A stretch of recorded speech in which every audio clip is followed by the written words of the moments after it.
Hello प्यारे दोस्तों, नमस्कार। आज हम लोग बहुत ही शानदार टॉपिक स्टार्ट करने वाले हैं, धारा तथा अनुगमन वेग में संबंध। ठीक है, हम लोग अनुगमन वेग पढ़ लिए थे, होता क्या है, उसका जो व्यंजक होता है व्यंजक भी हम लोग निकाल लिए थे। तो शायद आप लोग वीडियो को देखे होंगे, इससे पहले पुराने लेक्चर देखे होंगे, आपको कहीं पर समस्याएं नहीं आई होंगी। तो आज ये इम्पॉर्टेंट डेरिवेशन है, नॉर्मल छोटा सा है, इसलिए लिख भी दिया गया ताकि ज़्यादा टाइम ना लगे। ठीक है, बिल्कुल ध्यान से समझिएगा, देखिएगा, एक एक पॉइंट अच्छे से आपको समझ में आएगा। ठीक है, देखो है क्या, लिखा क्या है, धारा तथा अनुगमन वेग में संबंध। अनुगमन वेग मतलब आप जानते हो, जिसको हम लोग वीडी से डिनोट करते हैं, ड्रिफ्ट वेलोसिटी बोलते हैं, और धारा में संबंध निकालना है।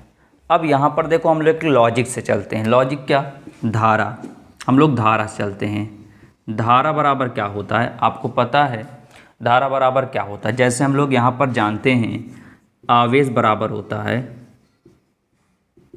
धारा गुणे समय होता है। अगर यहाँ से हम लोग धारा निकालें तो हो जाएगा आवेश बटे समय हो जाएगा। आवेश को हम लोग किस डिनोट करते हैं, समय को टी से, धारा को आई से। इसका मतलब हमको धारा निकालने के लिए क्या निकालना पड़ेगा, क्यू निकालना पड़ेगा। ठीक है, और क्यू कैसे निकलेगा, हम लोग जानते हैं क्यू बराबर होता है एन इंटू ई होता है, तब जाके क्यू निकलेगा। और क्यू निकालने के लिए हमको क्या चाहिए, यहाँ पर एन चाहिए। एन मतलब होता है इलेक्ट्रॉनों की संख्या होती है। ई तो आपको पता ही है, ई तो वैसे लिखा जाता है। बात लॉजिक समझ में आया। यहाँ पर धारा पहले हम लोग धारा निकालेंगे। धारा कैसे निकलेगा, क्यू अपॉन टी होता है। टी तो कोई दिक्कत नहीं, समय निकल जाएगा।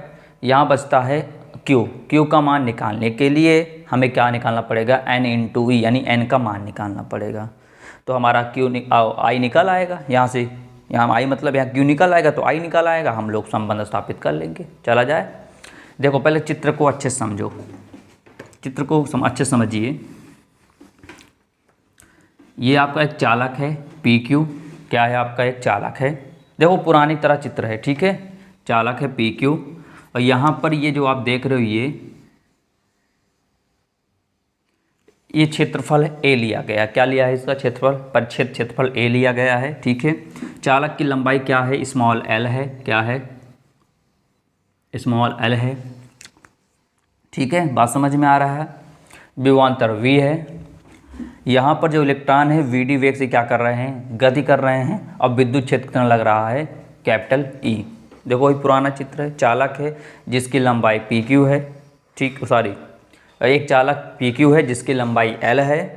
ठीक है, और इसमें परिच्छेद क्षेत्रफल ए लिया गया है, और इसमें जो इलेक्ट्रॉन है वो वीडी वेग से गति कर रहे हैं, और विद्युत क्षेत्र कितना है, ई है। अब मान लेते हैं इसमें हमें नहीं पता है कितने इलेक्ट्रॉन हैं। ठीक है, तो हमें नहीं पता, तो वही लिखा गया है, चालक के प्रति एकांक आयतन में मुक्त इलेक्ट्रॉनों की संख्या। इस चालक आयतन में कितना इलेक्ट्रॉन है हमको नहीं पता है, तो हम लोग क्या मान लेते हैं अपनी तरफ से, एन, क्योंकि बहुत सारे इलेक्ट्रॉन हो गए, बहुत सारे होंगे इलेक्ट्रॉन, है कि नहीं। इसलिए इस चालक के प्रति एकांक आयतन में हमको नहीं पता है कि इसके हर एक, मतलब इसके जो पूरे पृष्ठ में आप देख रहे हो, इसके एकांक आयतन में कितने चालक हैं, तो हमको नहीं पता। तो हम लोग मान लेते हैं चालक के प्रति एकांक आयतन में मुक्त इलेक्ट्रॉन संख्या कितनी हो गई, एन हो गई। बात समझ में आया। अब मान लेते हैं कितना हो गया, एन हो गया। तो चालक का कुल आयतन कैसे निकलेगा, तो हम लोग जानते हैं आयतन बराबर क्या होता है। भाई देखो, मान लो ये चालक एक प्रकार का पी क्यू है जो आपका चालक है, इसमें आयतन जो है उसमें मुक्त इलेक्ट्रॉन संख्या कितनी है, एन है। तो कुल आयतन में कितना होगा, अगर मैं कहूँ, अगर इतना बड़ा ये आपको दिख रहा है, इतने का हिस्सा, जो इतना छोटा सा हिस्सा अगर मान लो आप ले रहे हो, कहीं पर खरीद रहे हो, तो मान लो आपको 5 रुपये मिल रहा है। अब पूरे हिस्सा क्या करोगे, तो पूरे हिस्से में कितना मल्टीप्लाई करा दोगे, 5 से मल्टीप्लाई करा दोगे तो पूरे हिस्सा निकल आएगा। ऐसे इस चालक के जो चालक है उसमें जो आयतन है, उसका जो इलेक्ट्रॉनों है उतना कितना है, यहाँ पर एन है। तो कुल कितना होगा, आयतन में कितना मल्टीप्लाई करा देंगे, एन से। यानी आयतन कितना होता है बताओ, लंबाई गुणे चौड़ाई गुणे ऊंचाई होता है। तो लंबाई और चौड़ाई यहाँ पर क्या ले लिए हैं, यहाँ पर ए ले लिए हैं। ऊंचाई यहाँ पर क्या मान लिए हैं, एल हो गया यहाँ पर। तो क्या हो गया, ए इंटू एल, क्या हो जाएगा यहाँ पर, ए इंटू एल। यहाँ तक बात समझ में आया। तो मुक्त इलेक्ट्रॉनों की संख्या क्या हो गई, n हो गई। और यहाँ पर चालक का कुल आयतन कितना हो जाएगा, A × L हो जाएगा। बात समझ। जैसे एक पेन की कीमत अगर 5 रुपये है तो 10 पेन की कीमत कितनी होगी, 10 × 5 = 50 रुपये हो जाएगी। ऐसे ही इस चालक जो देख रहे हो, इस चालक में जो एकांक आयतन मुक्त इलेक्ट्रॉन का n हो गई, कुल कितना हो जाएगा, n × Al हो जाएगा। अभी निकालेंगे तो। बात समझ में आया। अब बताओ चालक में कुल इलेक्ट्रॉन कुल कितना हो जाएगा, बताओ कुल इलेक्ट्रॉन कितने हैं, n हैं। अभी कितना हो जाएगा, Al हो जाएगा। बात समझ में आया। वही चीज़ है ना कि मुक्त इलेक्ट्रॉन, मान लो एक पेन की कीमत कितनी है, मान लो यहाँ पर मान लो 10 पेन ले लिया और एक पेन की कीमत कितनी है, 5 रुपये, 10 × 5 कितना हो जाएगा, 50 हो जाएगा। बात समझ में आया नहीं आया।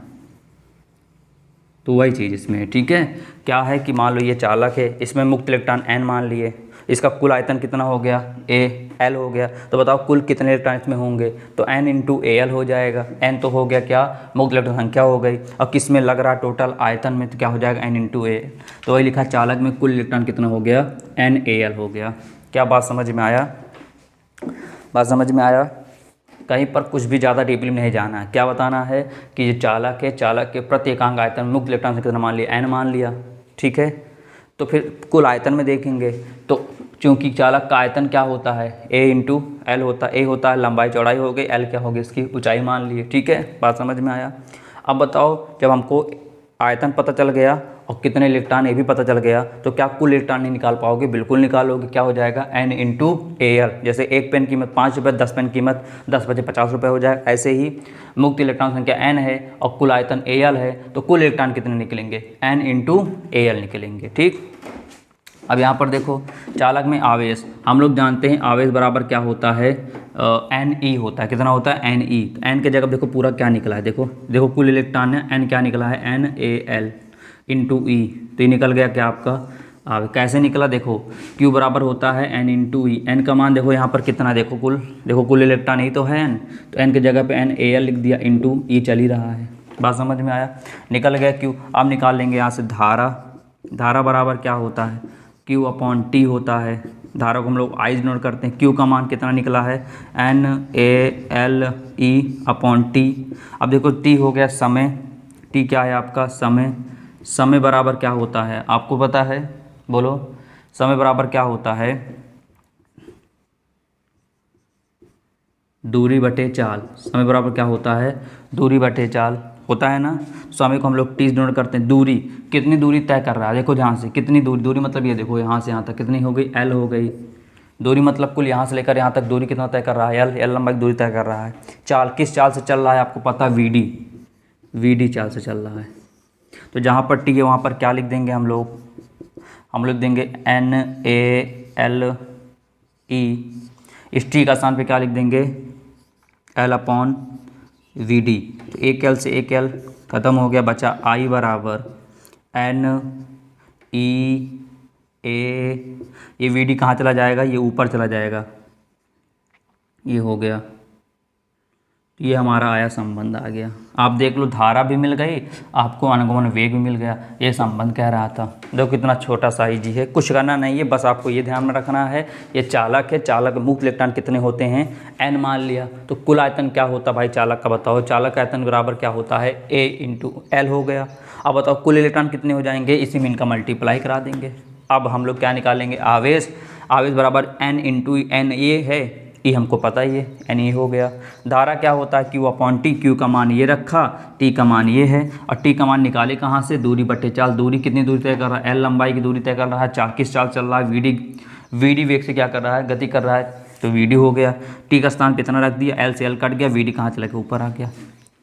तो उम्मीद करता हूँ आपको समझ में आ गया होगा। कहीं पर अगर प्रॉब्लम होती है तो कमेंट अवश्य करिएगा, ताकि कमेंट करने के बाद ये होता है कि हाँ कहाँ पर आपको नहीं समझ में आ रहा है, कहीं पर क्या हुआ, कैसे हुआ, सब डाउट आपके क्लियर हो जाएंगे। ठीक है, तो आगे मुलाकात करेंगे, इसके नेक्स्ट लेक्चर लेकर आएंगे। तब तक के लिए नमस्कार।